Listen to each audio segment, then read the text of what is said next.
the fact that should keep every American that loves freedom awake at night. The same people that were desperate to kill Donald J. Trump were also working hand in hand with the American Free Press to try and blow up his campaign for presidency. And they almost pulled it off. See, what I'm about to tell you is not a hoax. It's not some twisted plot from a political fan fiction novel.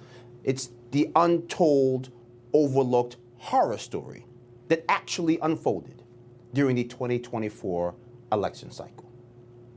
Now, of course, we, the people, didn't find out about the Iranian plot against President Trump until after a deranged gunman on a slanted roof with law enforcement in the room below him nearly killed him.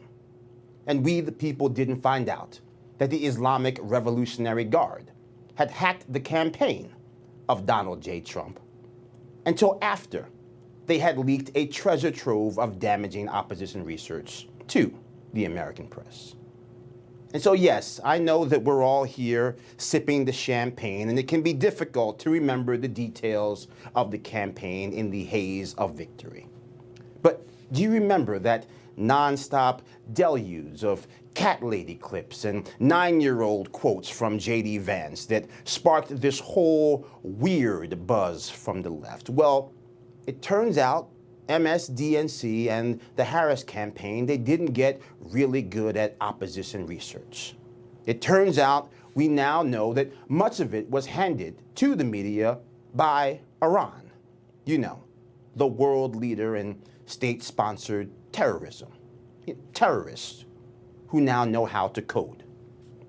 And so, yes, I get it. The Pakistani co-conspirator in the Iranian murder-to-hire plot to kill President Trump, he has been indicted. And yes, the 3 Iranian hackers who compromised and leaked the communications of the Trump campaign, they have also been indicted. But we still have those unindicted co-conspirators, the FBI itself, and unfortunately, the mainstream media, those people that we have given constitutional protections in exchange for standards of ethics we used to trust all of them to uphold. This is an FBI that raided Mar-a-Lago over pieces of paper. But they didn't tell America that President Trump's campaign had been compromised by foreign actors until the actors had already committed a great deal of harm. This is an FBI that in 2016 used fake evidence to get a FISA warrant to spy on President Trump and didn't stop spying on him till well into his presidency. And yet in this 2024 cycle, that same FBI didn't bother to tell us that the Chinese Communist Party had wiretapped President Trump's attorney and potentially his campaign until, well, all the bogus cases had gone cold and the election was nearly over.